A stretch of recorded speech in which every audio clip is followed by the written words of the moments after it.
ఈ శూద్రుల జనోద్ధరణకు కృషి చేసే మహానుభావులు చాలా వరకు వాళ్ళ గురించి మనకు తెలియదు. చాతుర్వర్ణ వ్యవస్థలో సవర్ణ వర్ణాలు అవర్ణులు అన్ని రెండు విభాగాలుగా మతం అంటే పూజలు పునస్కారాలు ప్రచారం చేయాలి అని ఆయన దేశం అంతా తిరిగి బ్రహ్మసూత్రాలు రాసి ఎదురుకుండా ఒక కుక్కలను కాచుకునేటువంటి చండాలుడు ఎదురయ్యాడు. ఈ పూజలు పునస్కారాలు ఈ మూఢనమ్మకాలు ఇవన్నీ చూసి ఆయనకి ఏమీ అర్థం కాదు. హిందువులుగా క్రిస్టియన్లుగా మారిపోయిన వారందరినీ ఆర్య సమాజ పద్ధతులు వారిని హిందువులుగా తీసుకొచ్చాడు. ఈ సింధు నాగరికతని జాన్ మార్షల్ అవి ఆర్కియలాజికల్ ఎక్స్కవేషన్లో తవ్వి తీసినప్పుడు బ్రిటిష్ వారి సహాయంతో మహారాష్ట్ర అంతా ఆడపిల్లలకు బొళ్ళు పెట్టారు. ఆ దేవుడి యొక్క 4 వీధులు ఉంటాయి కదా, వాటిల్లో శూద్రులు నడవడానికి వీలేదు. చదువు వల్లే విముక్తి, చదువు వల్లే విమోచన, చదువు వల్లే వైభవం. శూద్ర స్త్రీల జనోద్ధరణ ఎలా జరిగిందంటారు? సమాజాన్ని బ్రిటిష్ ప్రభుత్వంతో కలిసి ప్రభావితం చేసినవాడు రాజా రామ్మోహన్. ఈ వితంతువులకి ఏమిటయ్యా పరిష్కారం? ఏంది భర్తపోతే ఇంకా వాళ్ళు వీరశైవలింగం పొందినారు. ఇంకా లోవర్ లెవెల్లో వితంతు శరణాలయం. నమస్తే. ఫస్ట్ ఎపిసోడ్లో మనం శూద్రులు అంటే ఏంటి, శూద్రులు ఎలా వచ్చారు, శూద్రులు పడిన కష్టాల గురించి తెలుసుకున్నాం. అయితే ఈ శూద్రుల జనోద్ధరణకు అంతో ఇంతో జరిగింది సమాజంలో, కాదని చెప్పలేం. అయితే ఈ శూద్రుల జనోద్ధరణకు కృషి చేసే మహానుభావులు చాలా వరకు వాళ్ళ గురించి మనకు తెలియదు.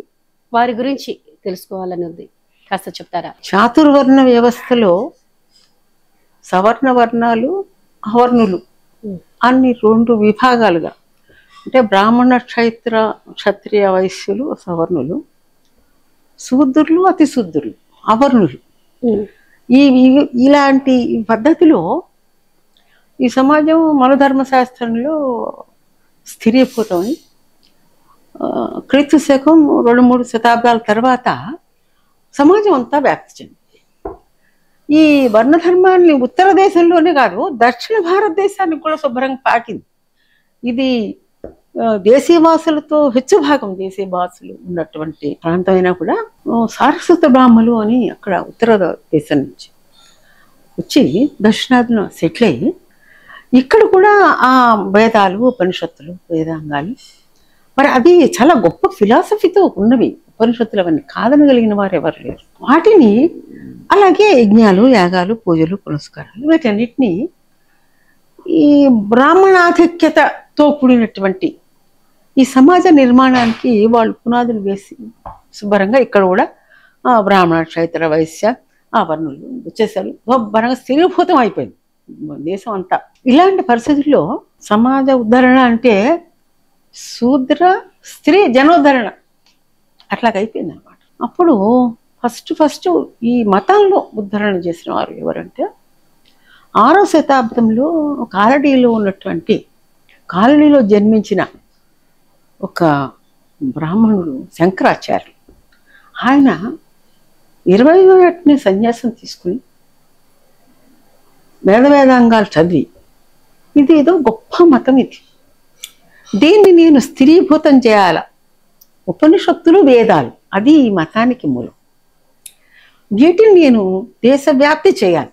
మతం అంటే పూజలు పునస్కారాలు ఇలాని జన్మ ఇట్లా ఇది ఇలా ఇంతే కాదు, అసలు దీన్ని భావ ప్రచారం చేయాలి అని ఆయన దేశం అంతా తిరిగి బ్రహ్మసూత్రాలు రాసి తర్వాత భగవద్గీతకు వ్యాఖ్యానం రాసి హిందూ దేశంలో 4 మఠాలు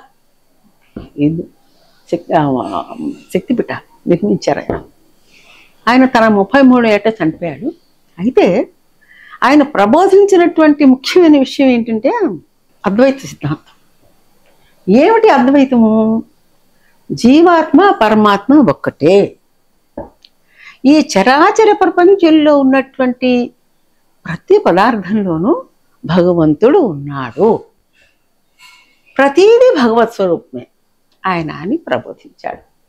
ఇంత చేసిన తర్వాత ఆయనకి ఇదంతా స్టడీ చేసి ఇంత చేసిన తర్వాత ఆయనకు అనిపించింది కాశీలో ఒకరోజు తన శిష్యులతో స్నానానికి వెళుతుంటే ఎదురుకుండా ఒక కుక్కలను కాచుకునేటువంటి చండాలుడు ఎదురయ్యాడు. ఆయనకి మనసులో చండాల పక్కకు తొలుగు అని చెప్పాలని అనిపించింది. అలా అడిగాడని అప్పుడు ఆ చండాలుడు నన్ను తొలగమంటావా, నాలో ఉన్న పరమేశ్వరుని తొలగమంటావా అని అడిగాడని. అట్లా అడుగుతాడు కదమ్మా, చండాల పక్క తప్పుకో అంటే ఇట్లా తప్పుకోమనడం సమంజసమేనా అని ఆయన దాని మీద ఆలోచన చేసి, ఆ కథ ఏమిటంటే శివుడే ప్రత్యక్షమై నన్ను తప్పుకోమంటావా, చండాలను తప్పుకోమంటావా, చండాలు నన్ను తప్పుకోమంటా, నాలో ఉన్న పరమాత్మను తప్పుకోమంటావా అని అడిగాడు అన్నట్టు అనిపించి ఆయన మనీషా పంచకం అని చివరిలో రాశాడు. ఆయన 5 శ్లోకాలు. అందులో ఏం రాశాడంటే, చండాలుడు నీచ వృత్తి చేసుకునేవాడైనా సరే నాలోనూ ఉన్న పరబ్రహ్మ స్వరూపం నీలో ఉన్న పరబ్రహ్మ స్వరూపం ఒకటే అని చెప్తే అతన్ని నేను గురువుగా స్వీకరిస్తాను అని ఈ తత్వాన్ని ఆయన రాశాడు. అయితే దీన్ని ఆచరించి వర్ణ వ్యవస్థని ఈ విధంగా ఆయన ప్రశ్నించాడు. ఇది సరైంది కాదు, అసలు ఏమిటి వ్యత్యాసాలు, దీన్ని ముందుకు తీసుకుపోకుండా వర్ణ వ్యవస్థ పునాదులు కానీ ఏ విధమైన చలనం కలిగించకుండా ఆయన చనిపోయాడు. ఆయన్ని కూడా ఆ బ్రాహ్మలే ఈ బ్రాహ్మణాధిక్యతను ఈయన ప్రశ్నిస్తున్నాడని ఆయన చంపించేశారు అంటారు. విషప్రయోగం చేసి చనిపోయాడు. తర్వాత 1000 సంవత్సరాల కాలంలో వచ్చినవాడు రామానుజుడు. ఈయన తమిళనాడులో పుట్టాడు. సద్బ్రాహ్మడు. వేదాంగాలన్నీ చదువుకుని ఆయనకు అనిపించింది ఆయన చిన్న వయసులోనే బ్రాహ్మణులోనే వ్యత్యాసం ఆయన కనిపెట్టాడు. నా గురువు గారింటికి వెళితే గురుపత్ని స్నానం చేసి గురుపత్ని వండిన ఆహారాన్ని పెట్టి మళ్ళా స్నానం చేసి తడి బట్టలతో భోజనం వండి గురువు గారికి పెట్టింది. అది చూసి అసలు ఏమిటి, నేను చదువుకున్నాను శిష్యుని కానీ ఆయన గురువు, నేను ఆయన కలిసి కూర్చొని భోంచేయలేమా, అసలు ఏంటి వ్యత్యాసం, మాలోనే ఇంత వ్యత్యాసం ఉంటే మామూలు వాళ్ళని అసలు వీధుల్లోకి రానియరు, ఇది అసలు ఏమిటి వ్యత్యాసం, అసలు ఈ సామాన్య మానవులకి ఎవరు మోక్షం వస్తుంటారు, ఎవరు సుఖాన్ని, ఎవరు ఒక భగవత్ తత్వాన్ని వాళ్ళకి బోధిస్తారు అని ఆలోచన చేసి నారాయణ తత్వం ఆయన ఏం చేశాడంటే, కంచిలో పరమాచార్యుడు అనే ఆయన ఉన్నాడు. ఆయన మీద కూడా చాలా హత్యాయత్నాలు జరిగాయి. పరమాచార్యుడు అనే ఆయన జీవిత రహస్యాన్ని చెప్పే శ్లోకం ఒకటి, అంతిమ శ్లోకం అని ఉంది, అది చెప్తాడు. అంటే ఆయన దగ్గర ప్రయాణం అయ్యి ఏదో 17 సార్లు 19 సార్లు పెడితే ఆయనకు విసుగు పుట్టి, సరే నేను చెప్తా నీకు, కానీ ఎవ్వరికి చెప్పకు, వేరే వారికి చెప్తే వాళ్ళకి నీకు నరక ప్రాప్తి వస్తుంది అంటే సరే అని చెప్పన్నాడు. ఏం లేదు, నమో నారాయణాయ నమః అనుకో, నమో నారాయణ పంచాక్షరి ఓం నారాయణ అనుకో, అంతే నీకు సుఖం కలుగుతుంది, మోక్షప్రాప్తి కలుగుతుంది అన్నాడు. ఆహా, నారాయణ నారాయణ అనుకుంటే సుఖం లభిస్తుంది అన్నమాట, ఈ కష్టాలన్నిటికీ ముక్తి దొరుకుతుంది అన్నమాట. నాకొక్కడికే ఎందుకు స్వర్గప్రాప్తి, మొత్తం నాకు నరకం వచ్చినా పర్వాలేదు, సామాన్య జనాలందరూ మోక్షప్రాప్తి పొందాలి అన్న ఉద్దేశంతో ఆ శ్రీరంగంలో ఎత్తైన దేవాలయానికి ఎక్కి, మీరు వినరా, మీ అన్ని కష్టాలు తొలగిపోతాయి, నమో నారాయణ ఈ జపం చేయండి అన్నట్టు, అని ఇది మంత్రం మీరు పాటించవలసింది అన్నట్ట.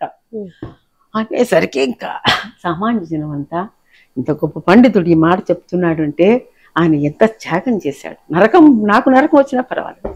అక్కడి నుంచి ఆయన నారాయణ మతాన్ని ప్రబోధించారు. సర్వమానవ సమానత్వం, పంచశుద్ధులు ప్రవచించి శిష్యగణంతో ఆచరింపచేసి 110 సంవత్సరాలు జీవించి మరి భారతదేశం అంతా పర్యటించి ఈ అందరూ సమానమే అనేదాన్ని, ఈ శూద్రకు అన్ని కులాల్లోనూ వాళ్ళకి ఇంటి పేరు ఇచ్చారు. అట్లాగే ఆయన శిష్యులు శూద్ర కులాల వాళ్ళందరికీ కూడా ఈ పంచవిధుల్ని ప్రబోధించి ఆచారవంతుల్ని చేసి, మరి ఈ మాదిగుల్లో మాలదాసరులను ఉంటారు, హరిభక్తి మన హరిదాసులు వస్తారే వారంతా వీరే, వైష్ణవ సంప్రదాయంలో అందరూ జీవించేటట్టుగా, అందరూ నారాయణుని కొలిచేటట్టుగా ఆయన ఒక సత్సంప్రదాయాన్ని వేశాడు. సర్వమాన సమానత్వాన్ని ఆయన ప్రశ్నించాడు. కానీ వర్ణ వ్యవస్థని ఆయన ఏం చేయలేకపోయారు. తర్వాత వచ్చినవాడు దయానంద సరస్వతి. 18వ శతాబ్దం అంతా కూడా ఎవరు ఏం చేయలేకపోయారు. 18వ శతాబ్దంలో రాజా రామ్మోహన్ రాయ్, ఈశ్వర్చంద్ర విద్యాసాగర్ వాళ్ళు ఏం చేశారనేది నేను తర్వాత చెప్తాను. 1821లో మహాత్మా ఫూలే, 1827లో దయానంద సరస్వతి, 1827లో అటు ఇటు కొంచెం 18వ శతాబ్దం మొదట్లో, 19వ శతాబ్దం మొదట్లోనే వీరిద్దరు జన్మించారు. ఎవరు? ఫూలే గారు మహారాష్ట్ర, దయానంద సరస్వతి ఉత్తర దేశంలో గుజరాత్. ఆయన దయానంద సరస్వతి బ్రహ్మవైశ్య కుటుంబంలో జన్మించి ఈ పూజలు పునస్కారాలు, ఈ మూఢనమ్మకాలు ఇవన్నీ చూసి ఆయనకి ఏమీ అర్థం కాలేదు. ఆయన కూడా అన్నీ చదివాడు, వేదాలు ఉపనిషత్తులు అన్నీ చదివి దేశమంతా పర్యటించి వర్ణ వ్యవస్థ వల్లనే హిందూ సమాజం నాశనం అయిపోతుంది, మతం నాశనం అయిపోతుంది. ఎందుకని? 19వ శతాబ్దం వచ్చేసరికి హిందువుల్లో కింద జాతుల వారంతా మహమ్మదులుగానే మారిపోతున్నారు, ముస్లింలుగా మారిపోతున్నారు, ఇలా క్రిస్టియన్లుగా మారిపోతున్నారు. ఎందుకంటే అక్కడ సమానత్వం ఉంది, వాళ్ళకి గౌరవం ఉంది, వాళ్ళకి ఉపాధి లభిస్తుంది, గౌరవం లభిస్తుంది, విద్య లభిస్తుంది, అట్లా వెళ్ళిపోతున్నారు. ఇంకా ఆయన ఆర్య సమాజం అనే సమాజాన్ని స్థాపించారు. ఆర్యులు మొదట్లో మన దేశానికి వచ్చినప్పుడు వర్ణ వ్యవస్థ లేదు. వర్ణ వ్యవస్థ ఉన్నా కూడా అందరూ సమానమే. దానికి ఆయన దేన్ని ఆధారంగా తీసుకున్నారంటే, ఆర్యులు ప్రకృతి పూజారు, అంటే ప్రకృతిని పూజించేవారు. వర్షం, ఉదయం, సూర్యుడు, పంచభూతాలని దాన్ని ఆధారంగా తీసుకుని భగవద్గీతలో చాతుర్వర్ణ మయా సృష్టం గుణకర్మ విభాగచ అనేటువంటి ఆ శ్లోకాన్ని ఆధారంగా గుణకర్మల వల్ల వర్ణం అంటే ఒక్క స్వభావం వల్ల మనం చేసే పనిని బట్టి మన వర్ణం కానీ జన్మతః కాదు అని ఈ వర్ణ వ్యవస్థను ప్రశ్నించి, జన్మతః వచ్చే ఈ వర్ణ వ్యవస్థను ప్రశ్నించి ఆయన ఆ గ్రంథం రాశారు. ఆర్య సమాజ విధుల్ని, ఆర్య సమాజాన్ని స్థాపించాడు ఆయన. మొత్తం దేశమంతటా శాఖల్ని పెట్టాడు. వాళ్ళు ఇప్పటికీ పనిచేస్తున్నారు, వాళ్ళు వివాహాలు చేస్తున్నారు. వాళ్ళ ఉద్దేశం ఏంటంటే ఆడపిల్లలు మగపిల్లలు సమానం, ఆడపిల్లలు మగపిల్లలు చదువుకోవాలి, మరి ఎవరికి నచ్చినటువంటి విద్య వారు నేర్చుకోవాలి, వారి వృత్తులను బట్టి ప్రవృత్తులను బట్టి వాళ్ళ ఉద్యోగాలు, వాళ్ళ పనులు, దాన్ని బట్టి వాళ్ళ ఆ వర్ణం వారిని పిలవండి, ఏం పర్వాలేదు. మరి ఆడపిల్లలు 18 సంవత్సరాలు వస్తే కానీ వివాహం చేసుకోకూడదు, వాళ్ళు కూడా చదువుకోవాలి, సమానమే, స్త్రీలకు పునర్వివాహం చేయాలి. ఇలాంటివన్నీ ఆయన ప్రతిపాదించి, ఇప్పుడు ఇంకా అంతేకాదు హిందువులుగా క్రిస్టియన్లుగా మారిపోయిన వారందరినీ ఆర్య సమాజ పద్ధతులు వారిని హిందువులుగా తీసుకొచ్చాడు ఆయన. ఇందులో కాస్ట్ ప్రసక్తి ఉంది, వర్ణ ప్రసక్తి లేదు. ఎందుకు? నువ్వు చేసే పనిని బట్టి నీ వర్ణం పిలవాలనుకుంటే. ఇప్పుడు మా కుటుంబం ఉందంటే 4 వర్ణాల వారు ఉన్నారు. చదువులు చెప్పేవాళ్ళంతా బ్రాహ్మణులు, ఉద్యోగాలు చేసేవాళ్ళు, ఇంకా టెక్నోక్రాట్స్ అంతా ఇంకేదో వ్యవసాయం చేసేవాళ్ళు వాళ్ళు ఉన్నారు, వాళ్ళు శూద్రులు. ఏమన్నా పిలువు, వాళ్ళ వృత్తులను బట్టి పిలవాల్సిందే. వ్యాపారం చేస్తున్నారు వాళ్ళు, వయస్సులు, అందరూ కలిసే ఉంటారు. ఈ విధమైనటువంటి సమాజాన్ని ఆయన ఉత్తర భారతదేశం అంతా ఈ ఐడియాలజీ చేశారు. దక్షిణ భారతదేశంలో కూడా వచ్చింది. ఇది మెయిన్గా శూద్రవర్ణం వారిని ఉద్ధరించడానికి, వారికి చదువు చెప్పడానికి ఉపయోగపడింది. తర్వాత స్త్రీ సమానత్వానికి ప్రతిపాదన చేసింది. ఉత్తర దేశంలో బాగా నెలకొంది. ఆయన కూడా 53 సంవత్సరాల్లో చనిపోయారు. అయితే దక్షిణాదిలో ఫూలే, మహాత్మా ఫూలే 19వ శతాబ్దం మొదట్లో పుట్టాడు ఆయన. ఆయన మహారాష్ట్రలో శూద్ర కులస్తుడు. శూద్ర కులంలోనే పూలు అమ్ముకునేటువంటి కులానికి చెందినవాడు. అప్పటికి ఆంగ్లేయులు వచ్చేసి ఆంగ్ల పాఠశాలల్లో అందరికీ చదువు చెప్పడం మొదలుపెట్టారు. నేను చదువుకున్నాడు. చదువుకుని తన చిన్నతనంలో ఒక బ్రాహ్మణ స్నేహితుడు వివాహానికి వెళ్ళాడు. అక్కడ వివక్షకు గురి అయ్యాడు. అది ఆయనకి కడుపులో మంటలేదు. ఈ సమాజం ఏంటి ఇట్లా ఉంది, ఈ సవర్ణులు ఏమిటి, అవర్ణులు ఏమిటి, శూద్రులు ఎందుకు వాళ్ళ పక్కన కూర్చుని భోజనం చేయకూడదు, వాళ్ళతో వివాహం చేసుకోకూడదు, ఆడపిల్లలు ఏంటి ఇంట్లోంచి బయట రాకూడదు, వాళ్ళకి చదువు సంధ్యలు లేవు, ఇదేమిటి సమాజం అని ఆయన ప్రశ్నించి ఆయన కంకణం కట్టుకున్నాడు. ఆయనకి కొందరు బ్రాహ్మణ మిత్రులు ఉండేవారు. వారి ద్వారా ఈ పురాణాలన్నీ చదివాడు. చదివి పురాణాలన్నీ కూడా ఆర్య నిర్మితమైనవి, ఆర్య పండితులు రాశారు. ఆర్య రాజులకు అనుకూలంగా వాళ్ళు జయించారు కనుక వాళ్ళకి అనుకూలంగా రాసుకున్నారు. కానీ జరిగింది అది కాదు. ఇది జరిగింది 2 తెగల పోరాటం. ఇది ఆర్య దేశీయవాసుల పోరాటాలు ఇవన్నీ అని ఈ పురాణ గాథలన్నీ తిరిగి రాశాడు ఆయన. ఇప్పుడు నేను మొదటి భాగంలో ఏమేమి చెప్పానో అది ఆయన గులాంగిరి అనే పుస్తకంలో రాశాడు. అప్పటికి ఆయనకి ఆధారాలు పురాణాల్లో కనపడేటువంటి విషయాలే తప్ప వేరే ఆధారాలు ఏం లేవు.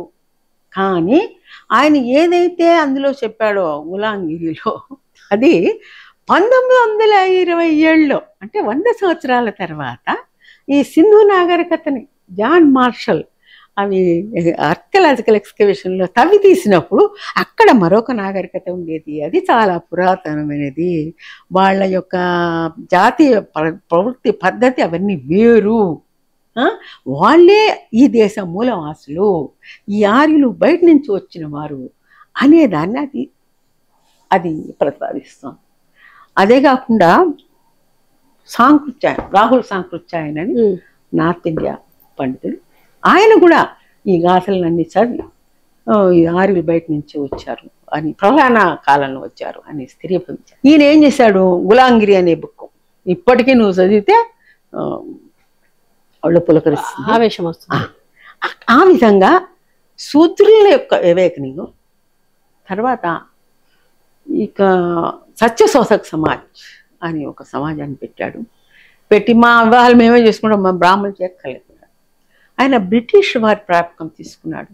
వారి దగ్గర కాంట్రాక్ట్ పనులు చేసి బాగా సంపాదించి స్త్రీ జనోద్ధరణ చేశాడు ఆయన.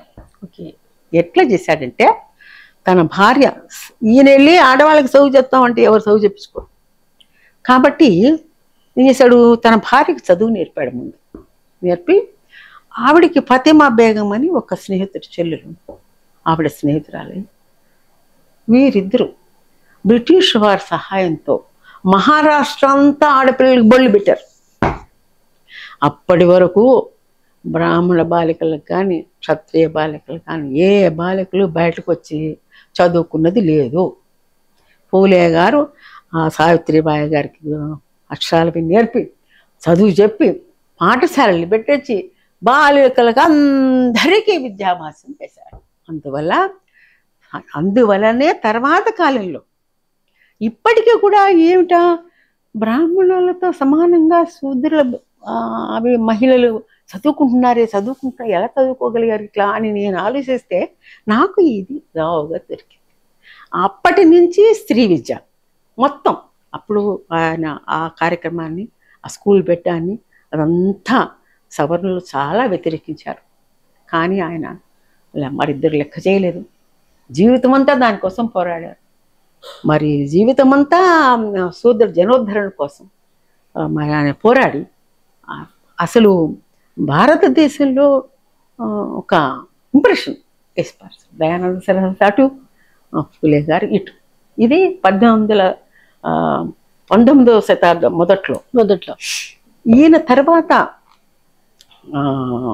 ఆ గులాంగిరి బుక్ ఒకటి, ఆర్ఎస్ శర్మ గారిది ఒకటి, మరి రాహుల్ సాహిత్యం, ఇవన్నీ కూడా 20వ శతాబ్దంలో వచ్చిన అంబేద్కర్ చదువుకుని ఆయన మొత్తం సమాజాన్ని ఎంత ప్రభావితం చేశాడు, దళిత జనోద్ధరణ ఆయన ఎలా చేశాడని తర్వాత చెప్పుకుందాము. ఇది తర్వాత వచ్చిన వారు ఎవరంటే ఈయన మహారాష్ట్రలో, ఈయన తర్వాత నారాయణ గురు కేరళలో, ఆయన 7వ సమాజంలో పుట్టి ఇలాగే వాళ్ళు కూడా చాలా వివక్ష. ఒక స్కూల్కి వెడితే శూద్రులేమో కింద కూర్చోవాలి, సవర్ణులు పైన కూర్చోవాలి. ఇక అవర్ణులకు మన పంచములకు అసలు ప్రవేశమే లేదు. మరి అంబేద్కర్ గారు కిటికీ దగ్గర కూర్చుని కదా చదువుకున్నారు. ఆ పరిస్థితిలో ఆయన చదువుకుని మరి సన్యసించి వివాహం చేసుకుని వదిలేశాడు. రామానుజుడు కూడా వివాహం చేసుకుని భార్యను వదిలేశాడు. ఈయన కూడా వదిలేశాడు. నాది ఇది కాదు, నేనేదో చేయాల్సింది ఉంది అని చెప్పేసి ఈ శూద్రుల పక్ష వివక్ష ఏమిటి, దీన్ని నేను పోగొట్టాలి, దీన్ని జావు చెప్పాలి, వీళ్ళకు ఒక దారి చూపించాలి అని చెప్పేసి ఆయన చాలా సంవత్సరాలు దేశదిమ్మరిగా సన్యాసి తిరిగి శిష్యగణాన్ని పోగు చేసుకుని అరువిపురం అనే ప్రదేశంలో పారే నదిలోంచి ఒక రాయి తీసి ఆ కొండ మీద పెట్టి తన చుట్టూ పరివేష్టింపబడినటువంటి ఆ శూద్ర జనాలకు దానికి అభిషేకం చేయించి ఆ రాత్రి ఒక శివుని స్థాపించాడు, శివ విగ్రహాన్ని. ఇది ఏమిటి అని ప్రశ్నించిన సవర్ణులకి ఇది శూద్ర శివుడు అని జవాబు చెప్పాడు. మీ శివుడిని మీరు పూజించుకోండి, మా శివుడిని మేము పూజించుకుంటాం. ఆ విధంగా ఆయన ఏం చేశారంటే అవర్ణులలో శూద్ర కులాల వారిలో విద్య ద్వారానే విముక్తి అని చెప్పేసేసి ఇలా దేవాలయాలు, శివాలయాలు, విగ్రహాలు స్థాపించుకుంటూ గుళ్ళు కట్టుకుంటూ వాటి చుట్టూ ఆశ్రమాలు నిర్మించుకుంటూ ఆశ్రమాలలో పాఠశాలలు పెట్టి ఈ శూద్రులకి అతి శూద్రులకు కూడా విద్య నేర్పించాడు. విద్య వలనే విమోచనం, విద్య ద్వారా పరిశుద్ధి, ముందు మనస్సు భక్తి ద్వారా మానసికమైన పరిశుద్ధి, తర్వాత శారీరక శుద్ధి. ఇవి పాటించండి. ఈ తాగుడు మానేయండి, మీ కులవృత్తి తాగడమైనా సరే దాన్ని తీసిపారేయండి, అందరూ చదువుకోండి, అందరూ సదాచార పరులు కండి, భక్తి పరులు కండి, మంచి ప్రవర్తన ద్వారా మీ భగవంతుడిని మీరు కొలుచుకోండి అని చెప్పి నారాయణ భట్టాన్ని శివుళ్ళని మొత్తము దళితుల్లో శూద్ర జాతిలో ఒక అవేకనింగ్ తీసుకొచ్చాడు. ఆయన ఏం చేశాడు, ఆయన యొక్క ప్రభావం సవర్ణుల మీద కూడా పడి వాళ్ళకు కూడా తారద్రాచారాలు ఉండేవి. బ్రాహ్మణ నాయర ఆ కుటుంబాలు, క్షత్ర నాయర్ కుటుంబం వాళ్ళంతా వాళ్ళందరూ కూడా ఈయన యొక్క మతాన్ని అవలంబించి ఇప్పుడు కేరళలో వర్ణాంతర వివాహం అంటే అది విషయమే కాదు, కులాలు లేవు, వర్ణాలు లేవు, అది ఒక పరిస్థితి అంత పరిష్కారం చేశాడు ఆయన. నారాయణ గురు సమకాలీకులు, ఆయన కన్నా జూనియరు. ఇటు కేరళలో నారాయణ గురు, ఇటు ఈ తీరం తూర్పు తీరంలో పెరియార్. ఈయన ఈడూరు పట్టణంలో శూద్రకులంలో పుట్టి చదువుకుని ఈ వివక్ష పట్ల చాలా మనస్తాపం చెంది మరి వ్యాపారం చేసి అదే మున్సిపల్ హెడ్ అయ్యి కాంగ్రెస్ పార్టీలో చేరి కాంగ్రెస్ పార్టీలో కూడా అగ్రవర్ణ ఆధిపత్యమే అది గమనించి ఆయన చాలా బాధపడి బయటకు వచ్చి తనదంటూ ఒక పార్టీ పెట్టాడు. ఆయన ద్రవిడ కజగం అన్నాడు, యాంటీ బ్రాహ్మణ్ మూమెంట్ నడిపాడు. దేవుడు రాముడు కృష్ణుడు విగ్రహాలు లేవన్నాడు. స్వయం స్వాభిమాన మూమెంట్ పట్టుకొచ్చాడు. మనం ద్రవిడులము, మన మూలాధారాలు వేరే ఉన్నాయి. అప్పటికి ఈ ఈ గులాంగిరి ఇవన్నీ చాలా ప్రచారం ఈయన ఈ వచ్చే పరిస్థితికి 20వ శతాబ్దానికి దరిదాపు. ఇప్పుడు ఈయన పెద్ద వయసు వచ్చేసరికి అంబేద్కర్ వచ్చేసరికి ఆయన యాంటీ బ్రాహ్మణ్ మూమెంట్ నడిపి అక్కడ తిరువాన్కూరు సంస్థానంలో కాంగ్రెస్ పార్టీ తరఫు నుంచి వెళ్ళి అక్కడ వైకోం సత్యాగ్రహం చేశాడు ఆయన. నారాయణ గురు గారి సపోర్ట్ కూడా దీనికి దొరికింది. గాంధీ గారు కూడా అక్కడ వచ్చి కూర్చుని అక్కడ ఏం జరిగిందంటే వైకోం సత్యాగ్రహంలో ఆ దేవాలయం తిరువాన్కూరు దేవాలయంలో ఆ దేవుడి యొక్క 4 వీధులు ఉంటాయి కదా చుట్టూ, వాటిల్లో శూద్రులు నడవడానికి వీల్లేదు. వాళ్ళు ఆ చుట్టుపక్కల వీధులన్నీ జరిగి అప్పుడు వెళ్ళారు. దానికి అగెన్స్ట్గా సత్యాగ్రహం చేసి ఆ మహారాణిని ఒప్పించి ప్రజలు సవర్ణులందరూ వ్యతిరేకమైనా సరే మరి జడ్జిమెంటు వాళ్ళకు ఒక రాజ్యాంగం కోర్టు జడ్జిమెంట్ ఉంది, అదంతా వ్యతిరేకంగా వచ్చినా సరే నారాయణ గురు దానికోసం నిలబడ్డారు, శిష్యుల్ని పంపారు. గాంధీ గారు మరి పెరియార్ వీళ్ళందరూ కలిసి ఆ వైకోం మూమెంట్లో శూద్రులు ఆ చుట్టుపక్కల ఆ వీధుల్లోంచి మాడ వీధులు అంటారు కదా, దేవాలయ చుట్టూ వీధుల్లోంచి నడవచ్చు అనేటువంటి శాసనాన్ని పట్టుకొచ్చారు. ఇంత ఘోరమైన పరిస్థితి అప్పుడు ఉండేది. పెరియార్ యాంటీ బ్రాహ్మణ ఉద్యమాన్ని నడిపి రాజకీయ పార్టీగా నిలబెట్టి రాజకీయ అధికారమే అధికారం అని శూద్రులకు అధికారము అని ఇప్పుడు ఉన్నది ఆయన శిష్యుడు అనాదరే. ఇప్పుడు ఆయన కొడుకు స్టాలిన్ తమిళనాడులో రాజ్యం వెళ్తున్నారు, ద్రవిడ మున్నేట్ర కజం. ఓకే, ఇట్లా వాళ్ళు ఎట్లా శూద్రుల అధికారంలోకి వచ్చారు అనే దానికి ఇది తార్కాణం. తర్వాత ఏమైంది, ఆంధ్రలో త్రిపురనేని రామస్వామి ఆయన సూత పురాణం అని రాసి పురాణాలలో శూద్రుల పట్ల ఎట్లా వివక్ష చూపించారు అనేది వ్యంగ్యంగా పద్య రూపంలో చాలా హృదయంగా పండితులు కూడా మెచ్చే విధంగా ఆయన రాశారు. అది శూద్రుల్లో పెద్ద వివేకనికి దారితీస్తుంది. ఆయన కమ్మవారు కావడం వల్ల కమ్మ బ్రాహ్మణులు తయారు చేసి ఈ వివాహ మంత్రాల్లో ఉన్నటువంటి ఈ ఛాందసత్వాన్ని తీసిపారేసి శూద్రుల యొక్క వివాహం చేసుకోవడం. ఎట్లా అయితే పులే గారిని మహాత్మా పులే అన్నారు, ఆయన ఎట్లా అయితే వారి వివాహాలు వాళ్ళు చేసుకున్నారు, వీరు వివాహాలు చేయించడం మొదలుపెట్టారు. ఈ విధంగా తర్వాత గోరా గారు ఆయన యొక్క వెరీ ప్రాస్పరస్ లైఫ్ ప్రొఫెసర్గా వదిలేసి నాస్తికత్వాన్ని ఆయుధంగా తీసుకుని దేవుడు లేదు, కులం లేదు అనే సిద్ధాంతాన్ని ఆంధ్ర అంతటా ప్రచారం చేశారు. నాస్తికుల్ని తయారు చేశారు. తన పెద్ద కుమారుడు లవణానికి గుర్రం జాషువా గారి కుమార్తె హేమరథ గారిని ఇచ్చి వివాహం చేశాడు. తర్వాత తన పెద్ద కుమార్తె మనోరమకు ఒక హరిజన యువకుడితో, సామాన్య యువకుడితో వివాహం చేయించారు ఆయన.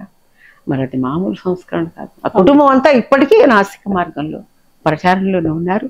గాంధీ గారు ఇక మొదట వర్ణాశ్రమ ధర్మాలు ఉండాలి అని ఆయన ఆరంభించినా కూడా చివరికి ఆయనకి ఈ అస్పృశ్యత నేను నివారించలేను, ఈ వర్ణ వివక్షను నేను సరిచేయలేను అని చెప్పేసి అంబేద్కర్తో ఏకీభవించి కులాంతరి వివాహాలే, నేను హరిజనేతర వివాహానికి నేను వస్తాను అని ఆ మనోరమ గారు అర్జునరావు గారి వివాహానికి ఆయన చేయించాల్సింది.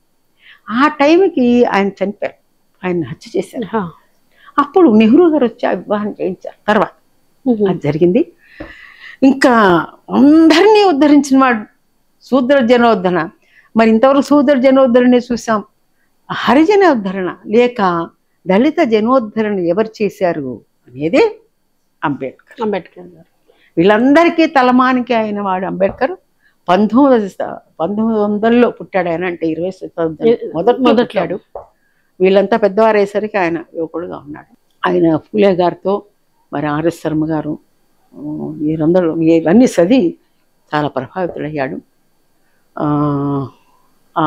అంబేద్కర్ పేరు గోవింద అంబేద్కర్ ఏదో ఆయన గురువు గారు ఇంటి పేరు అంబేద్కర్ అవడం వల్ల ఆయన ఈయన చెప్పాడు, ఒక బ్రాహ్మణ టీచర్, నువ్వు చాలా చురుగ్గా ఉన్నావు, బాగా చదువుకో, చదువు వల్లే విముక్తి, చదువు వల్లే విమోచన, చదువు వల్లే వైభవం, అభివృద్ధి అని చెప్పాడు ఆయన.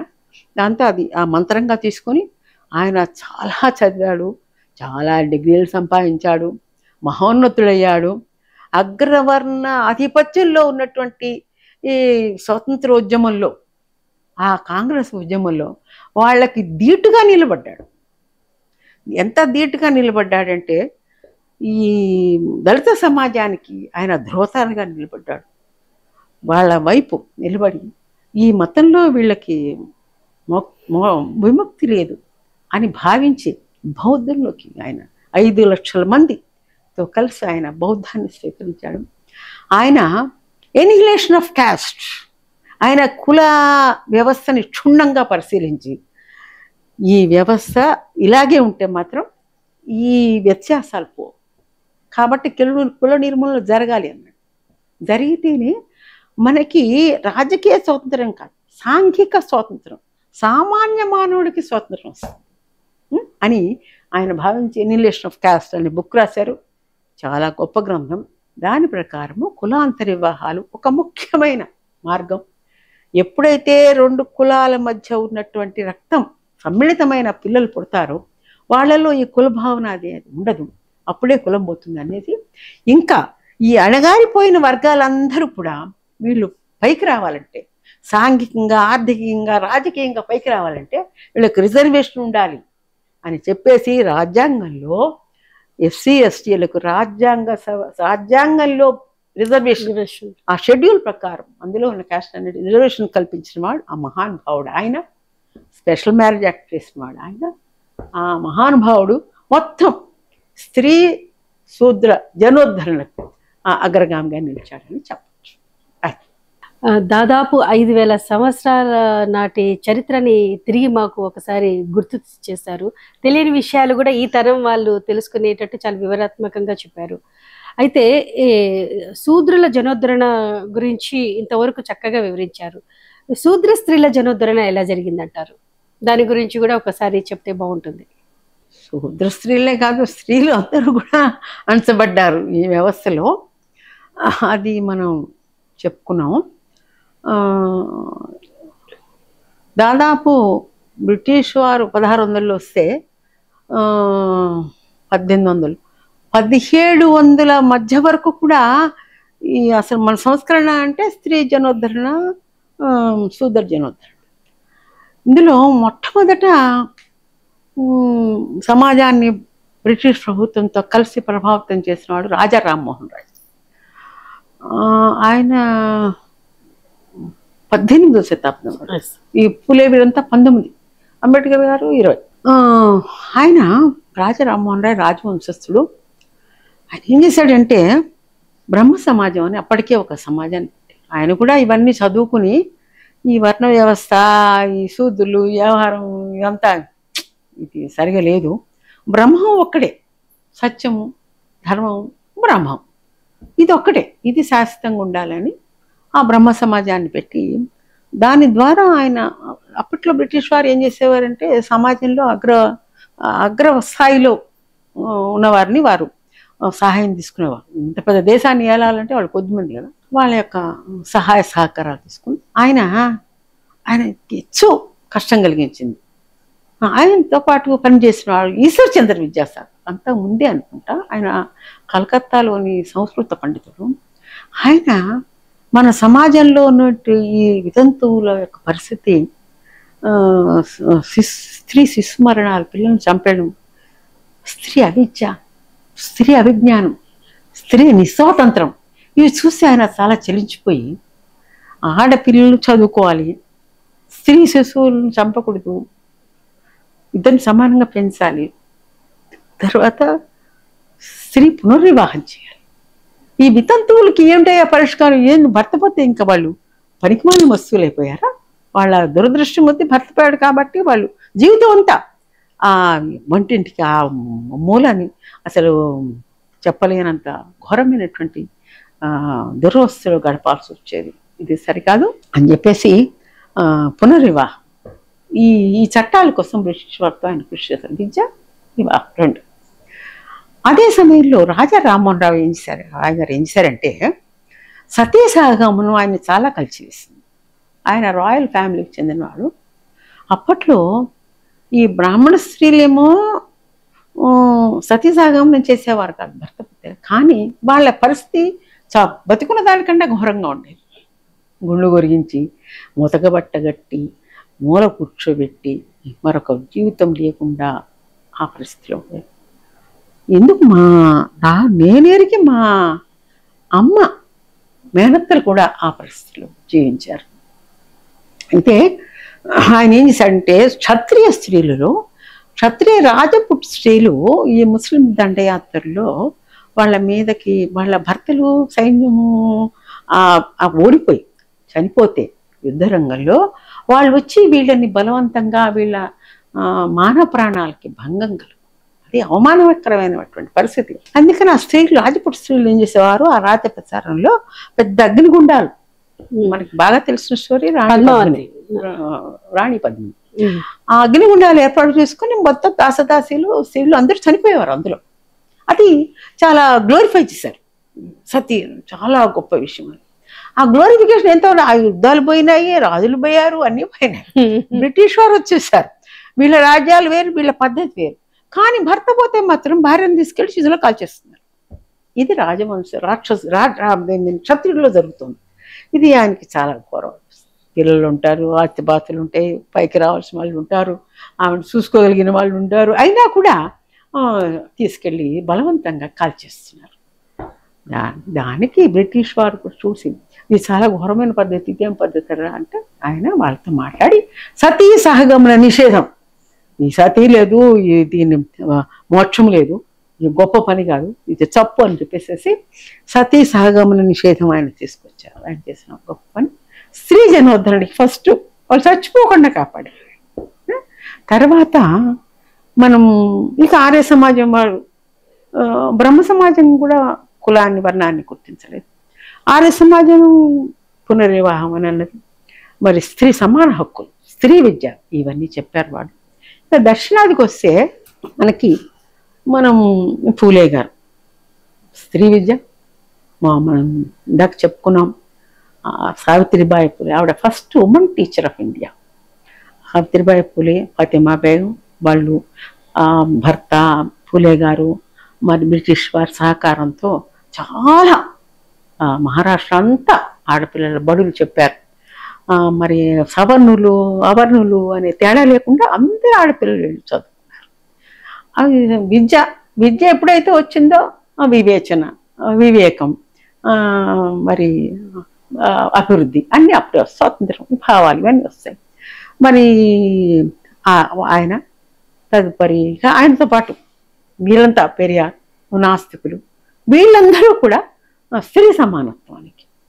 తర్వాత ఆంధ్రలోకి వస్తే మనకి ముఖ్యంగా 150 సంవత్సరాల క్రితం గురజాడ అప్పారావు గారు, మరి ఆయన అప్పట్లో ఆయన పెద్ద లాయరు, ఆయన కన్యాశుల్కం అనే నాటకం రాసి దాని ద్వారా స్త్రీలు, ముఖ్యంగా బ్రాహ్మణ వితంతు స్త్రీలు ఎంత ఘోరమైన పరిస్థితిలో ఉండేవారు, ఎంత పరాధీనత, వారు నిస్వాతంత్రం, అవిద్య, ఇవన్నీ నాచ్ వృత్తి, వేశ్యలుగా ఉండేవారు.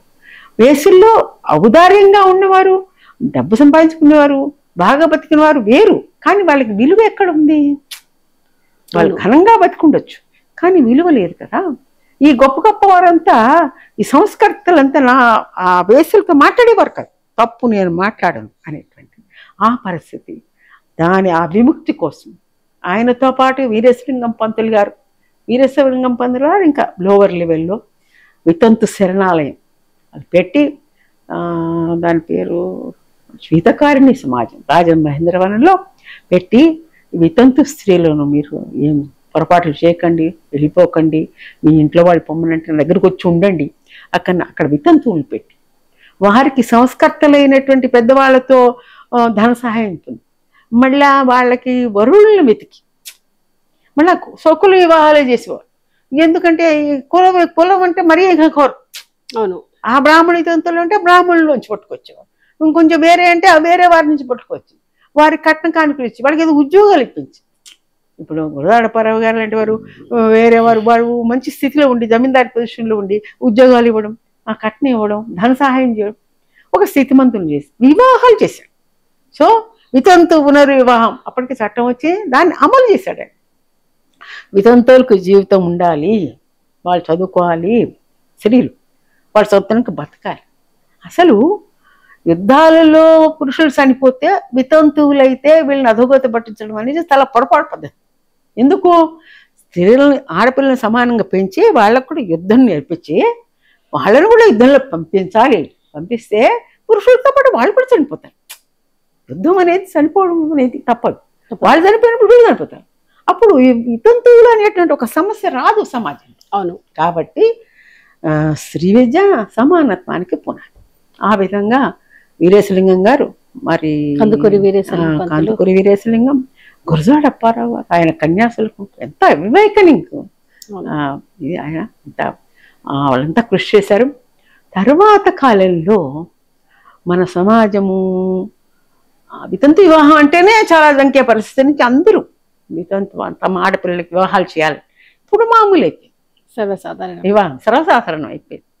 ఇంకా మల్లాది సుబ్బమ్మ గారు, అందరిలో వేరే రాష్ట్రాల మాటల్లో ఉన్న మల్లాది సుబ్బమ్మ గారు, ఆవిడ సుమారు 90 సంవత్సరాల పైన బతికి, ఆవిడ చిన్నప్పుడు పరిస్థితులు గమనించి ఈ బాల్య వివాహాలు, అందులో వ్యత్యాసంతో వివాహం, వాళ్ళ వితంతువులు కావడం, వాళ్ళ దుస్థితి, వాళ్ళ నిస్వాతంత్రత అది చూసి ఆవిడ చెలించిపోయి స్త్రీ సమానత్వం కోసం, స్త్రీ విద్య కోసం, మరి కులాంతర వివాహాల కోసం, ఆదర్శ సమాజం కోసం, స్త్రీ జనోద్ధరణ కోసం ఆవిడ జీవితం అంతా మంచి రచనలు చేస్తారు.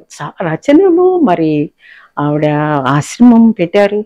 తర్వాత ఎన్ని చేశారు అన్ని. అసలు చివరికి సినిమా ఉంటే సినిమాలో కూడా చెప్పారు. అన్ని మీటింగ్లకి వెళ్ళేది ఆవిడ. ఈ మధ్య కాలంలో అంటే మన 21వ శతాబ్దాన్ని మనం స్త్రీ జనోద్ధరణ అని మాట్లాడుకోవాలంటే మల్లా సుబ్బమ్మ గారి గురించి మాట్లాడుకోవాలి.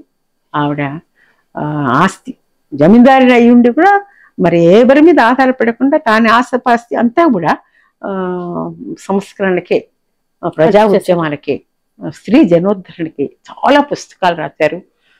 ఒక ఉద్యమం, పెద్ద ఉద్యమం నడిపారు. మీరందరూ కూడా ఈ స్త్రీ సమానత్వానికి పాటుపడిన, స్త్రీ జనోద్ధరణకి పాటుపడిన వాళ్ళు. ఇక స్వాతంత్ర సమయంలో ఒక దేశంలో, ఒక స్టేట్లో వచ్చినటువంటి ప్రభావం దేశం అంతటా పడుతుంది. మరి మన సరోజిని నాయుడు, మరి వీళ్ళంతా కూడా ఉత్తర దేశంలో వీళ్ళతో పాటు వాళ్ళు కూడా ఇప్పటికీ కూడా మనకి స్త్రీలలో ముందంజ వేసిన వాళ్ళు దర్శనాలు వికటిస్తారు మనకి. కానీ అట్లా అని తీసుకురావడం లేదు. మరి మనకి ఇందిరాగాంధీ లీడర్స్ ఉన్నారు, పెద్ద పెద్ద లీడర్స్. మనకు యుద్ధం చేసిన ఝాన్సీ లక్ష్మి గారు ఉన్నారు, తెలంగాణలో రుద్రమదేవి గారు ఉన్నారు. రుద్రమదేవి రాజ్యాలు వెళ్ళినవారు. కాబట్టి అవకాశాలు ఇస్తే అవకాశాలు ఇవ్వాలి. ఆర్మీలో కూడా చేర్చుకుంటున్నారు. అప్పుడు ఈ వితంతు సమస్య కూడా ఉండదు. అదొక సమస్యగా చేశారు. స్త్రీ సమానత్వాన్ని నిరాకరించి, స్త్రీ విద్యను నిరాకరించి వితంతులను ఒక సమస్యగా చేశారు. అది ఉండదు. ఇక పైన మన స్త్రీ ప్రోగ్రెస్కి, అభివృద్ధికి సువర్ణ బాటలు పడుతున్నాయని అనుకోవాల్సి వస్తుంది. చాలా సబ్జెక్ట్ చెప్పారు మీరు. దాదాపు 5,000 సంవత్సరాల నుండి ప్రస్తుతం 2025 వరకు శూద్రుల జనోద్ధరణ కానీ, అదేవిధంగా స్త్రీల జనోద్ధరణకు ఎవరెవరు కృషి చేశారు, ఎలా కృషి చేశారు, వారు పడిన కష్టాలేంటి, బాధలేంటి పూసగుచ్చినట్టు చెప్పారు. మీరు చెప్పిన ఇన్ఫర్మేషన్ ఈ తరాని వారికి చాలా మేల్కొల్పు అనేసి భావిస్తూ నమస్తే.